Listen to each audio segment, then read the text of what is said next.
Labas.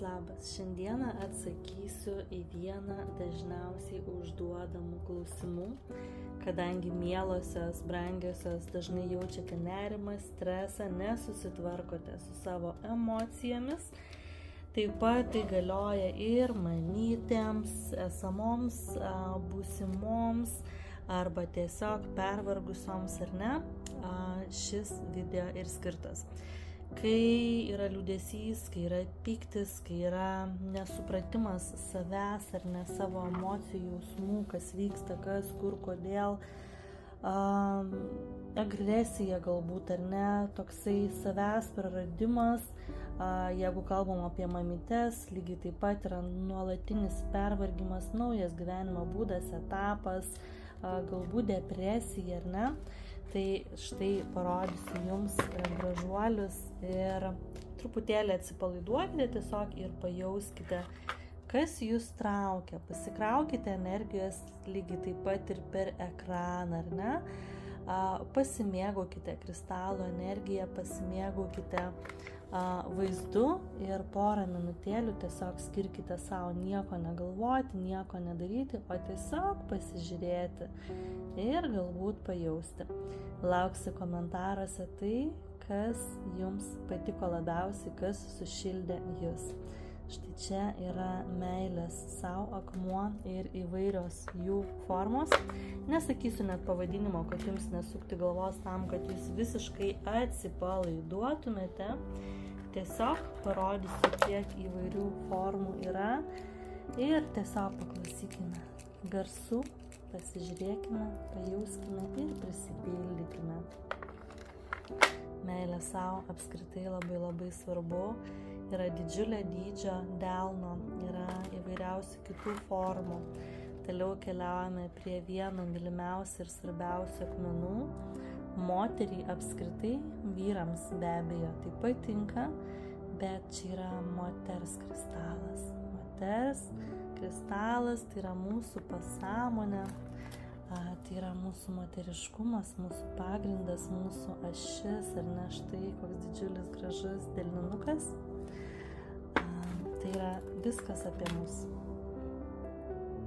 Nes saulės yra vyrai, o moterys yra mėnuliai.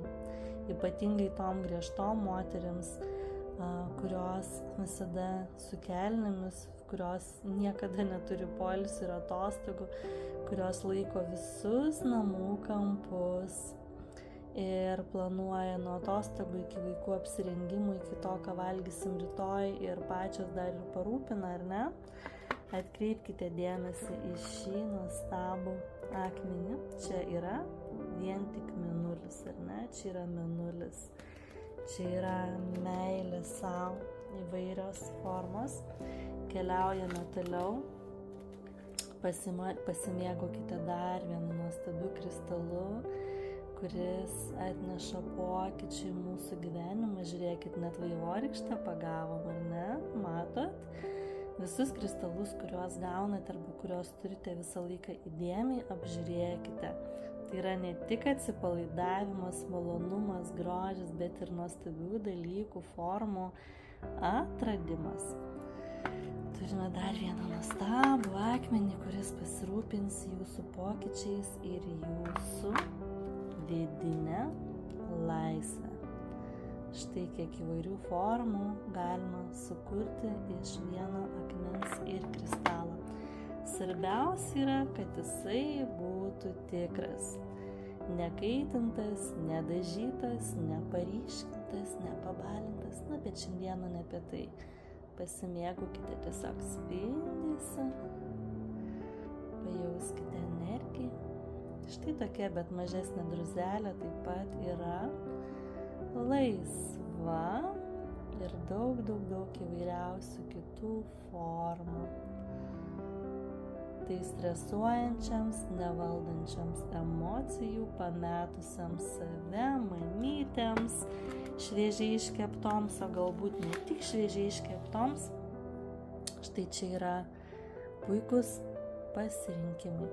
Be abejo, yra kristalai, jeigu jau parašote, kad yra tikrai diagnozuota depresija, kad gerite vaistus arba kažkas galbūt turi priklausomybių, tai tuomet jau būtų šiek tiek kiti akmenys. Čia yra nevaldančiams emocijų, galbūt hiperjautrioms, labai pasimetusiams, nejaučiančios nei savęs, nei savo ašies, nei savo kelio, kurioms trūksta įkvėpimo, optimizmo, motyvacijos, laisvumo. Tai čia yra šiandieną štai tokiai temai. Dar vienas mūsų keliantis pasitikėjimą ir labai pakylėtą optimistinę nuotaiką kristalas. Šiai temai jau ir paskutinis. Būčiau labai dėkinga, jeigu parašytumėt, kurios spalvos jums patiko labiausiai, kuris ar sušildė, ar sušaldė, galbūt kažkuris labai atpalaidavo. Na, o jeigu turėsite klausimų, puikiai žinote, kad aš esu tuo pačiu pavadinimu Mėnulio magija 777 ir Instagrame, ir Facebook'e. Jeigu norėsite asmeninės konsultacijos, su džiaugsmu ir su meile, laukiu jūsų žinučių. Kiekvienas kristaliukas būna įkrautas su meditacija, ar tai kristaliukas, ar tai apyrankė, ir tik tuomet išsiunčiamas jums. O dabar dėkoju dar kartelį už komentarus ir tikiuosi, kad turėjote net 6 minutės atsipalaidavimo ir buvimo čia ir dabar. Tai brūkštelėk, kuris gi tau gražiausias, kuris spalva pakvietė tave.